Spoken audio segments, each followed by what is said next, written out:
जी नमस्ते सर, नमस्ते।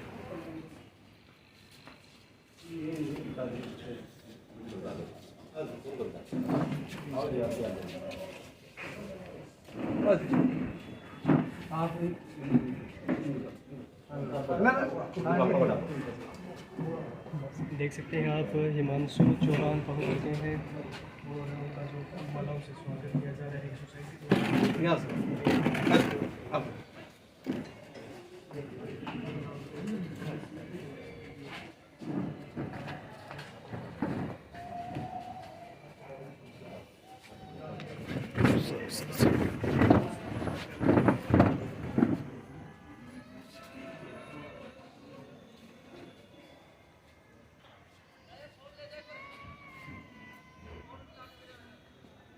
बाबा साहब की देन क्या है नहीं इसके बगैर है क्या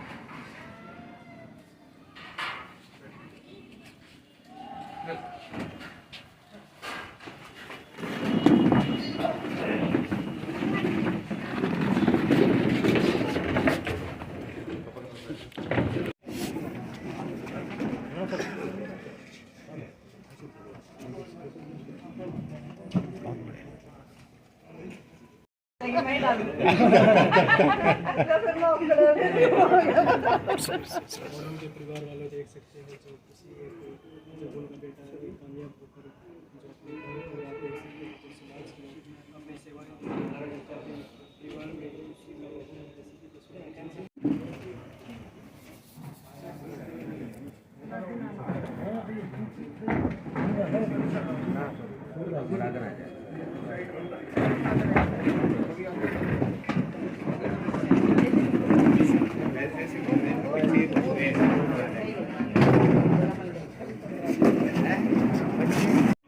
डॉक्टर बी आर अम्बेडकर कल्याण समिति की ओर से जय भीम। आज के केंद्र बिंदु, आज के हमारे मेहमान चीफ गेस्ट डॉक्टर हिमांशु, जो हरियाणा सिविल सर्विसेज HCS में सिलेक्शन हुआ इनका। इनके पिताजी डॉक्टर वजीर चौहान, माताजी सारिया जी, इनका हम यहाँ पहुँचने पर बहुत बहुत स्वागत करते हैं। आपका हार्दिक अभिनंदन है। और यहाँ पर उपस्थित हमारी संस्था के कार्यकारिणी के मेंबर्स और अन्य जितने भी आसपास के हमारे यहाँ शर्मा नगर के वासी हैं, उनका भी हार्दिक स्वागत है। आज मुझे यहाँ खड़े होकर बोलने में बड़ा गर्व महसूस हो रहा है। हमारे जीन से, मैं तो जितनी मेरी नॉलेज है उसके अनुसार, तो हमारे जीन से मैंने पहला नाम सुना है तो कोई लड़का हमारे समाज का HCS में सिलेक्शन हुआ है। इनके लिए दोबारा फिर बहुत बहुत बधाई। आपको मैं बता दूं, ये बहुत ही बिजी शेड्यूल में से ये दिल्ली से अभी आ रहे हैं जस्ट, जिनको फ्रेश हुए भी काफ़ी टाइम हो चुका है। नहीं आदमी सोचता भाई इतनी मेहनत करने के बाद थोड़ा रेस्ट हो जाए, लेकिन इन्होंने हमारे बुलावे पर सिर्फ एक फ़ोन कॉल पर यहाँ पर आने के लिए इनका बहुत बहुत आभार। इन्होंने पूरा सफ़र करने के बाद सीधे बस स्टैंड से उठते हुए घर पर जाकर 1 सेकंड में 2 मिनट बाद रुकने के बाद पानी भी मुश्किल से पिया होगा और हमारे यहाँ पर निमंत्रण पर ये आए। इनका फिर आभार है हमारी ओर से।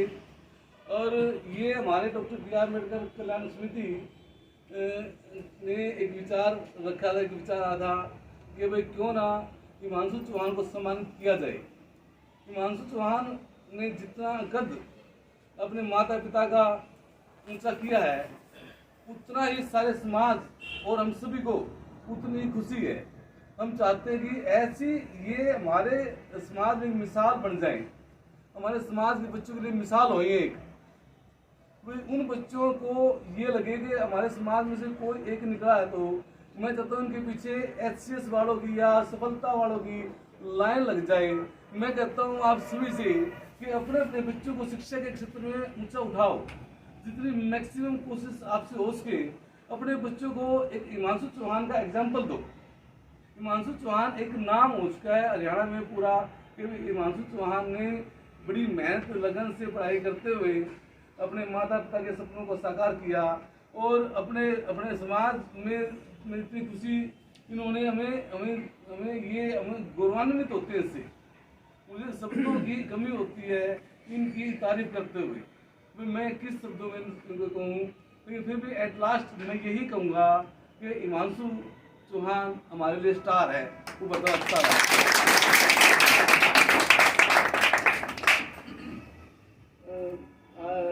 आप में से कोई अगर अपने विचार रखना चाहे तो स्वागत है उसका।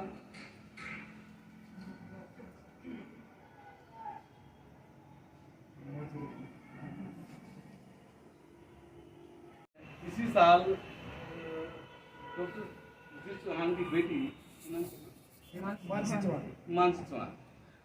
चौहान का MBBS में सिलेक्शन हुआ है। उनके लिए भी उनके 2 बच्चे हैं, बेटा बेटी। बेटी डॉक्टर के लिए तैयारी है और बेटा HCS में चयन हुआ इनका। इनसे बढ़िया खुशी की बात हमारे समाज के लिए कुछ नहीं हो सकती कि दोनों बच्चे इतनी ऊंचाई पर पहुंच गए। आज ये पूरे समाज के लिए मिसाल बने हुए हैं।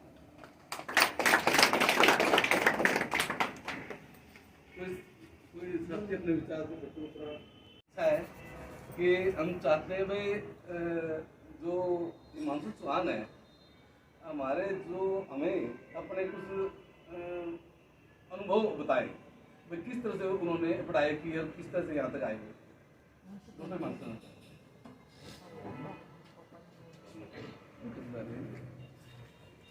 आदरणीय बड़े बुजुर्ग, माताएं, बहनें, युवा साथी, प्यारे बच्चों, आप सभी का बहुत बहुत धन्यवाद। आप यहाँ पहुँचे, मुझे सम्मानित करते हैं।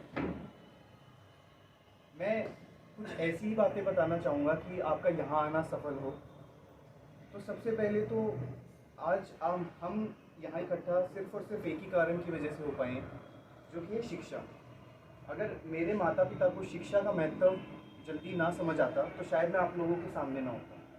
तो मैं जितने भी यहाँ माता पिता हैं, आप सभी से यही अनुरोध करूँगा कि आप भी इन्हीं की तरह शिक्षा का महत्व सबसे पहले समझें, क्योंकि शिक्षा ही है जो हमें सब कुछ दिला सकती है।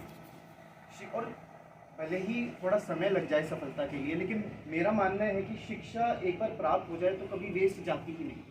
आपको कहीं ना कहीं किसी न किसी फील्ड में शिक्षा का महत्व समझ आ जाना चाहिए और शिक्षा आपको रिटर्न बैक ज़रूर देती है। साथ ही साथ मैं बच्चों को ये बोलूँगा कि आज का समय बड़ा डिस्ट्रैक्शन बढ़ा है और खासकर कोविड टाइम्स में हमने देखा कि ऑनलाइन फ़ोन्स वगैरह पे जो पढ़ाई शुरू हुई है, अब मोबाइल फ़ोन सबके हाथों में है।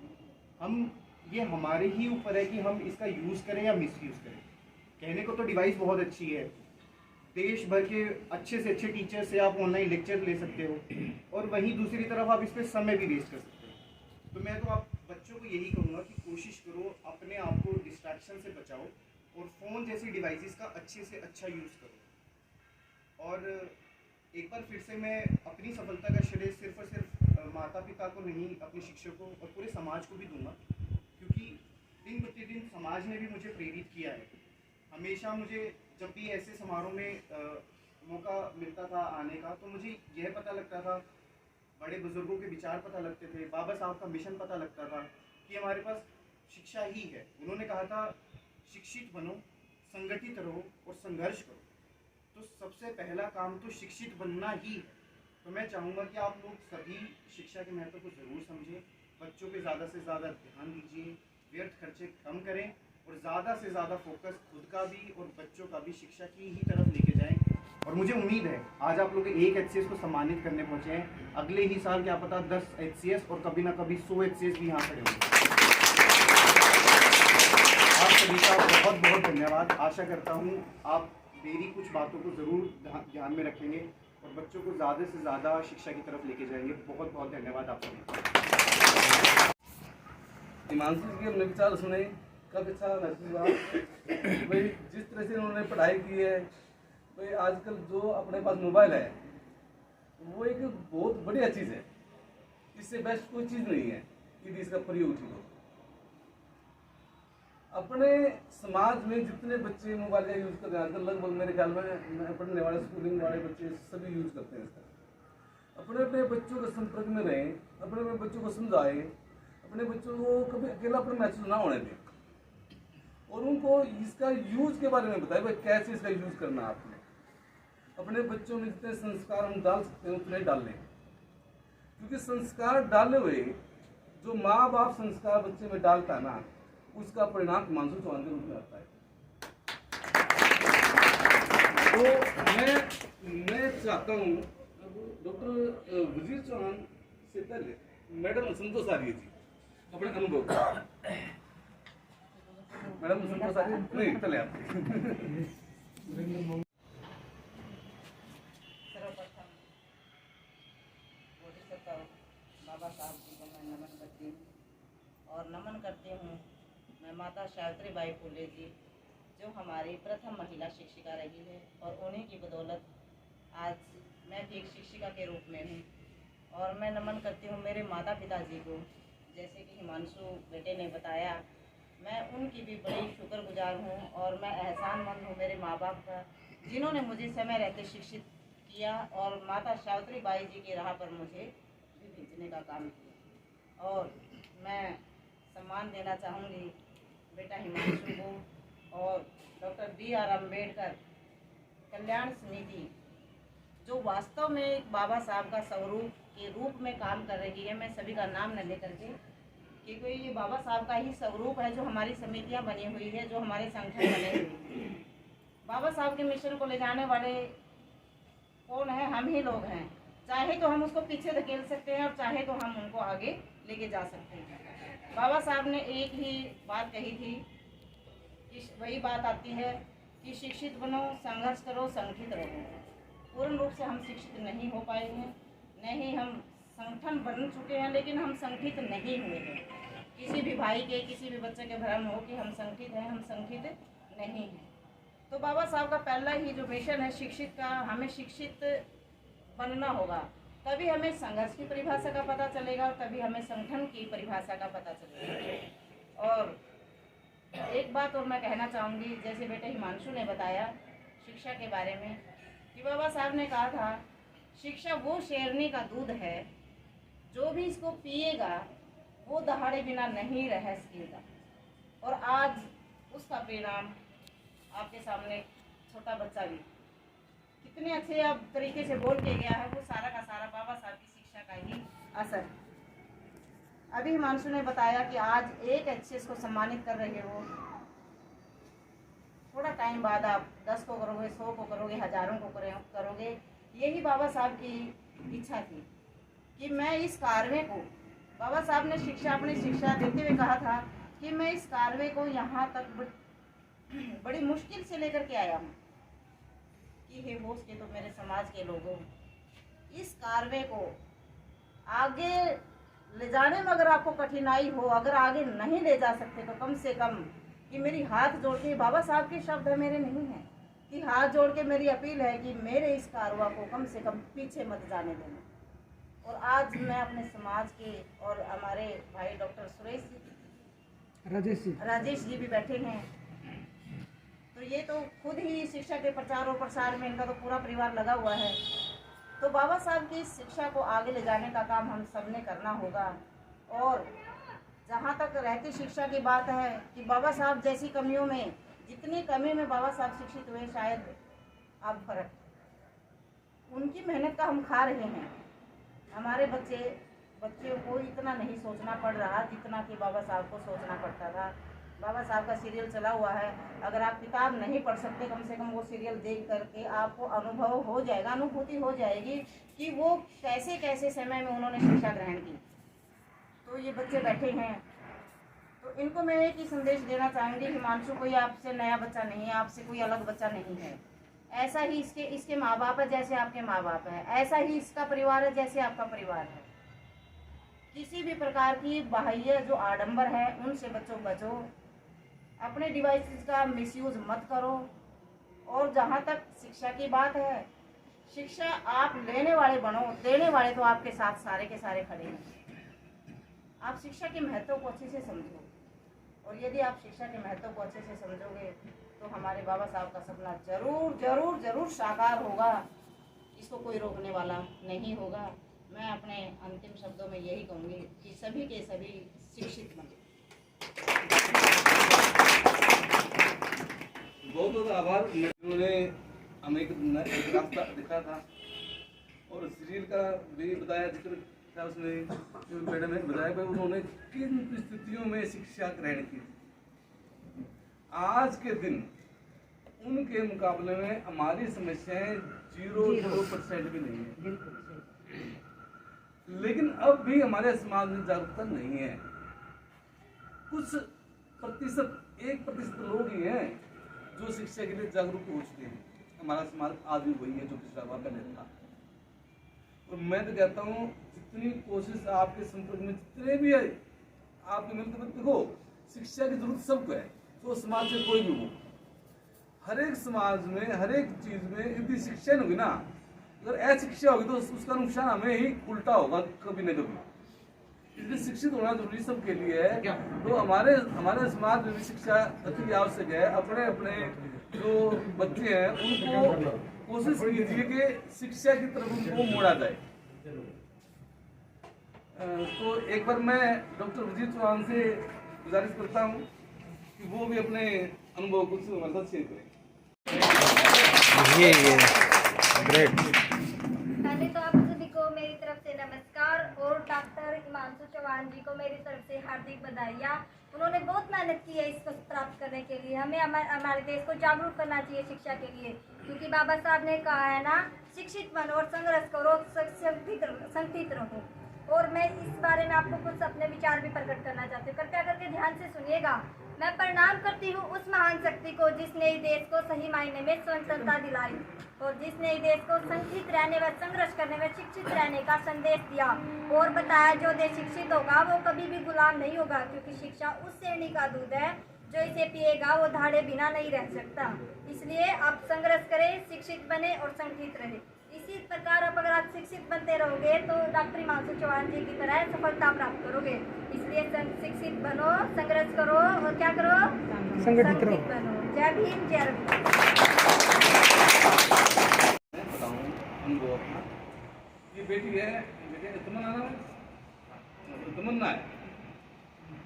ये लड़की, ये बेटी कम से कम 4-5 साल हो चुके मुझे देखते हुए। जब ये छोटी सी इतनी सी, उस टाइम से बोलना शुरू हुई थी डॉक्टर साहब के बारे में, रविदास जी के बारे में। और इसके पिताजी जोगिंदर दानिया जी बैठे हुए हैं यहाँ पर। मैं इनका नमन करता हूँ कि इन्होंने अपने बच्चों को इतने संस्कार दिए हैं अच्छे। आप भी ऐसे संस्कार अपने बच्चों में जरूर दें, अपने बच्चों को जरूर इनके बारे में बताएं, समझाएं, ताकि बच्चों में नई सोच पैदा हो, शिक्षा के लिए जागृति पैदा हो उनमें। और ये जितने भी ऐसे बच्चे, बेटी ये आती जब इतना अच्छा बोलती है बगैर किसी तैयारी के। आज इन्होंने हिमांशु चौहान के बारे में कुछ बातें बोल दी, बस केवल यहाँ आने मात्र से। बहुत बढ़िया। तो मैं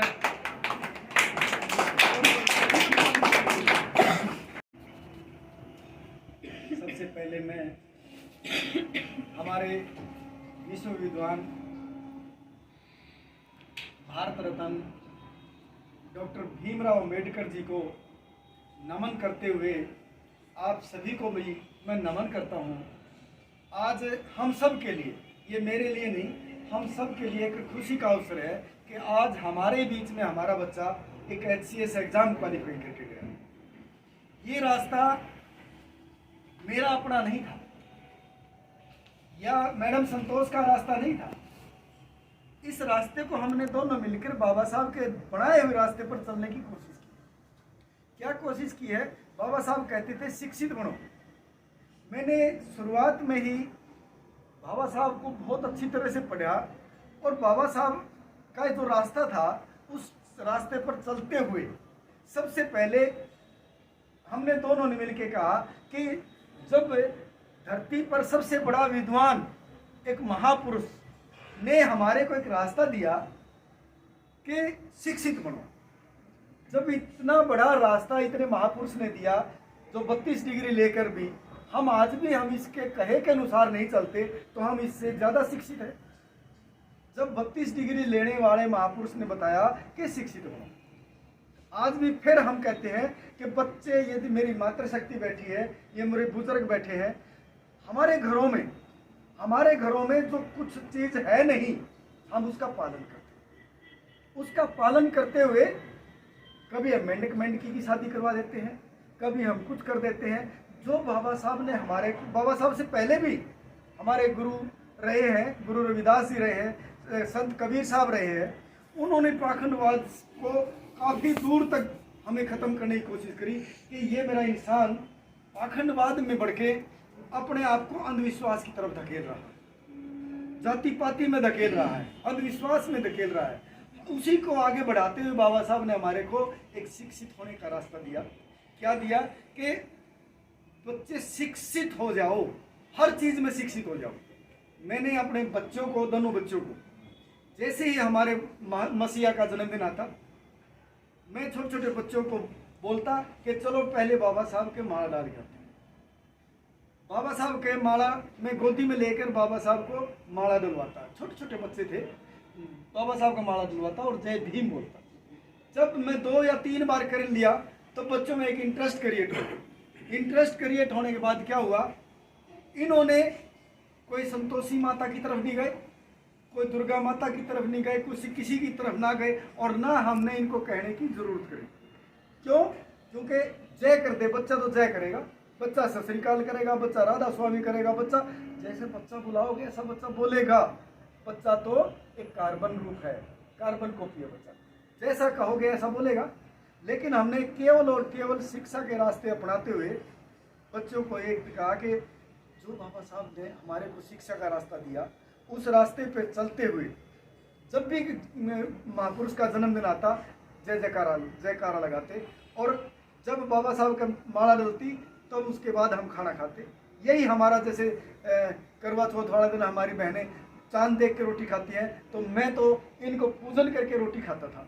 और मेरे को बाबा साहब ने इतना बड़ा गिफ्ट दिया, इतना बड़ा तोहफा दिया। जिस घर में मसीहा की पूजा होती है, इनके विचारों की पूजा होती है, उस घर पर वो घर आबाद होगा।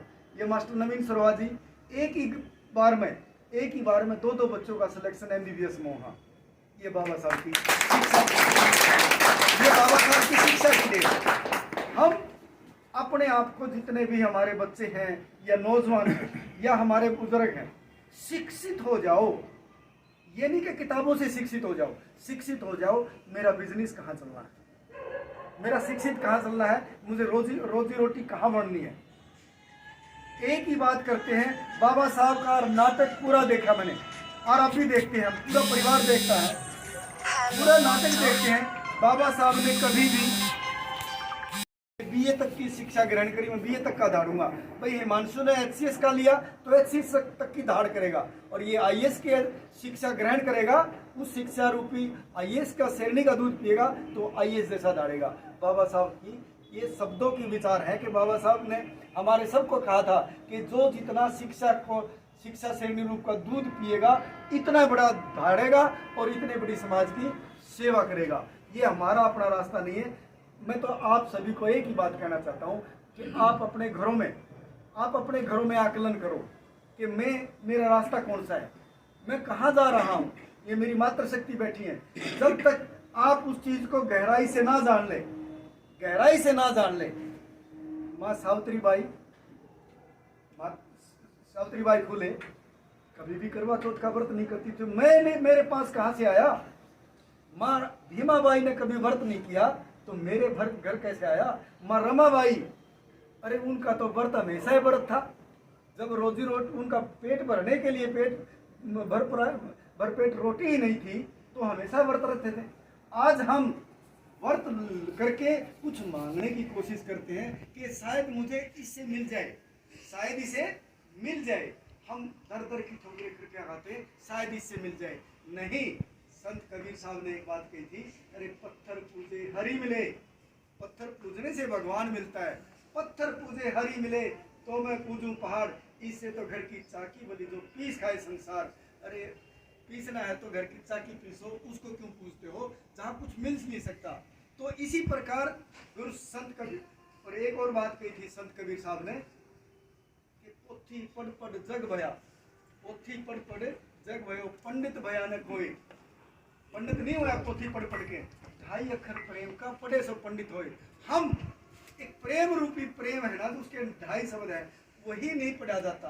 हम एक दूसरे से, मैं आज बाबा साहब के सामने आप लोगों को एक तरक्की का एक ही रास्ता बताना चाहता हूँ कि कोई भी प्राणी, कोई भी मेरी मातृशक्ति, कोई भी मेरी बहनें, किसी का भी चुगली ना करे, नेगेटिव थॉट ना सोचे, हमेशा बढ़िया सोचे। हमेशा बढ़िया सोचेंगे तो हमारे बच्चों में एक पॉजिटिव एनर्जी आएगी, पॉजिटिव एनर्जी हमारे समाज में आएगी, और पॉजिटिव एनर्जी आएगी तो हमारे बच्चों का विकास होगा, आपके परिवार का विकास होगा। मैं तो एक ही बात कहना चाहता हूँ, एक आह्वान करें। 14 अप्रैल को आता है, 14 अप्रैल को जो दिन आता है, उस दिन हम कपड़े अपने पहनाए, सिलाई पहनते हैं। एक ही बात कहना चाहता हूँ, हमारे बुजुर्ग के कपड़े भी नए पहनाने हैं तो 14 अप्रैल को पहनाओ। हमारे बच्चे का जन्मदिन मनाना है ना, 4 बच्चे तो चारों बच्चों का जन्मदिन 14 अप्रैल को मनाओ। और 14 अप्रैल को सारे के सारे मेरी मातृशक्ति भी बहुत अच्छे कपड़े और सफ़ेद कपड़े डाल के यदि हम बहुत बड़ी, हरियाणा की सबसे बड़ी स्टैचू रानी तालाब पर विस्थापित है, जब सारे के सारे मेरी मातृशक्ति भी, मेरे बच्चे भी, मेरे बुजुर्ग भी जब सफ़ेद पोशाक डाल के, जब सारे के सारे नतमस्तक होकर विचार आदान प्रदान करेंगे, आप अपने आप को शिक्षा का पहला रूप वहाँ हो जाएगा कि शिक्षित हो गया समाज। क्यों? हमारे कपड़ों से भी शिक्षित होता है। जैसे मोहम्मदन एक टोपी पहनते हैं ना ईद वाले दिन, सभी को पता लग जाता है कि आज ईद है। कहने की जरूरत नहीं है, जब सफ़ेद कपड़े और टोपी डालते हैं ना, पता लगता है कि आज ईद का दिन है। तो 14 अप्रैल को आपके सफ़ेद कपड़े, सुंदर कपड़े दिखाई देना तो सबको पता लग जाएगा आज उस मसीहा का जन्मदिन है, जिस मसीहा ने हम सबका उद्धार किया है। तो एक आह्वान करें, आपके घर में भी शांति और प्रोग्रेस होगी, तरक्की होगी। बाबा साहब को मानते चलो और आपके घर तरक्की होगी, ये मेरा मूल मंत्र है। जय भीम, जय भारत। सब सहमत हूं। आज का जो युग है वो विज्ञान का युग है, तर्क शक्ति का युग है। हमें तर्कशील बनना पड़ेगा, हमें वैज्ञानिक सोच अपने अंदर पैदा करनी पड़ेगी, उसी से हम शिक्षा की ओर जा सकते हैं, वरना कोई और रास्ता नहीं। अब मैं आग्रह करूंगा सुरेंद्र मुंगला जी से, वो मोमेंट वगैरह लेके आगे 10 मिनट।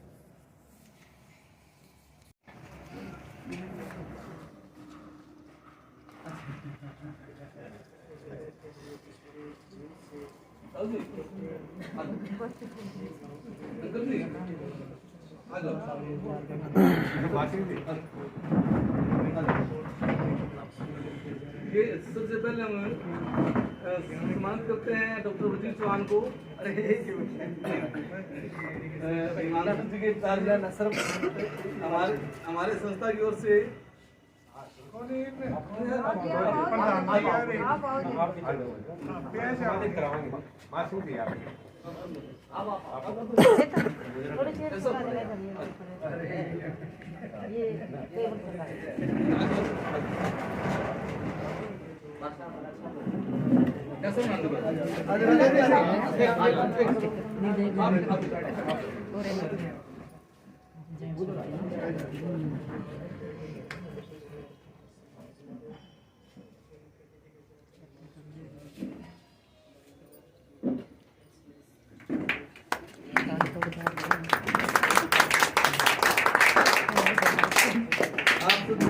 हार्दिक आभार।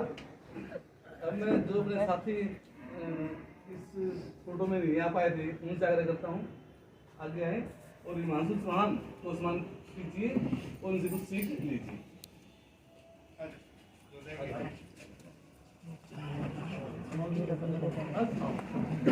जाओ बेटा, जाओ जाओ जाओ।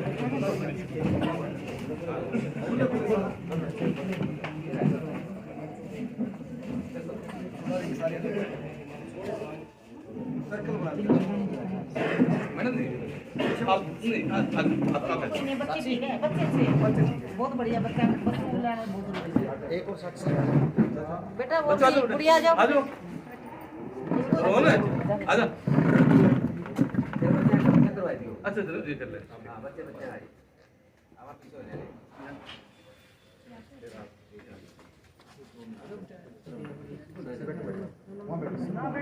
इनका देखो सर फोटो आने अलग से करवा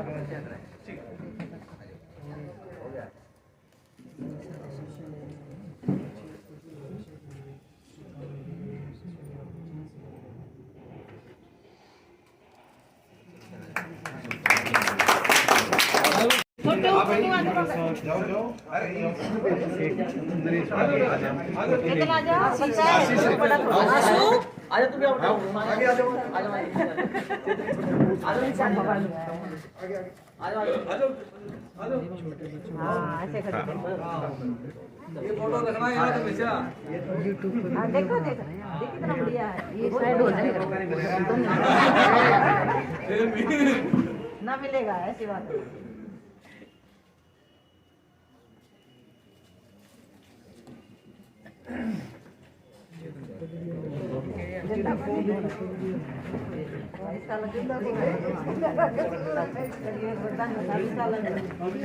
ऐसे कैसे बैठ जाएंगे। जाओ भाई, हो जाओ इकट्ठे सारे। ले लो इसको भी आगे लो, मोमेंटो को भी आगे लो। चेतन ले आ मोमेंटो आगे, आगे ले आगे ले। ये काड़ू इसको आप लगा। हाँ ये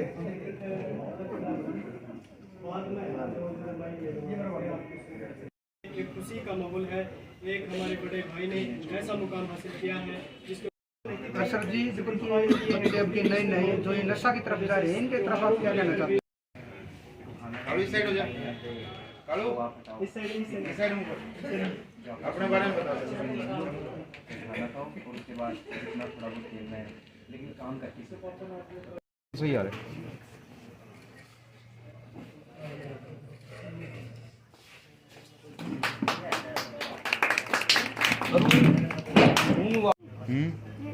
एक मिनट अरुण जी।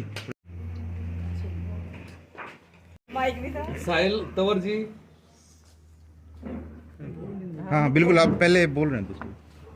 सबसे पहले तो मैं डॉक्टर B.R. अम्बेडकर कल्याण समिति द्वारा ये सम्मान समारोह जो आयोजित किया गया है हमारे बड़े भाई हिमांशु चौहान, उनके पिताजी, उनके माताजी, उनके परिवार को जो ये सम्मान दिया गया है, ये हर परिवार में सम्मान जा सकता है यदि आप शिक्षा को महत्व दें। और आपने देखा उनके पिताजी ने, उनके माताजी ने और हमारे भाई ने शिक्षा के बारे में कितना कुछ बताया है। तो आप भी शिक्षा अपने परिवार में दें। वो बाबा साहब ने एक बात कही थी, हमारे भारत रत्न डॉक्टर B.R. अम्बेडकर जी ने एक बात कही थी कि आप चावल का एक तिनका जो है, एक कण जो कम खा लेना, लेकिन अपने परिवार को शिक्षा जरूर देना। तो मैं शिक्षा के तौर पर आपके परिवार में वो खुशी आएगी जो आज हमारे अंकल जी के घर पर आई है। तो मैं दोबारा फिर इस कल्याण समिति का बहुत बहुत धन्यवाद करता हूँ। और आगे भी जो ये कल्याण समिति मेरे को बुलाएगी तो मैं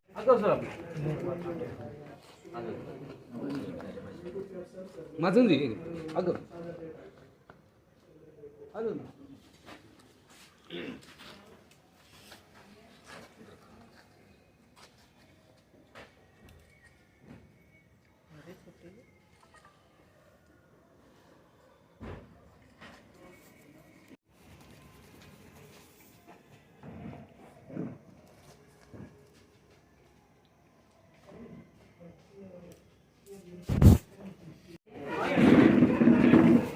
आदम नरसी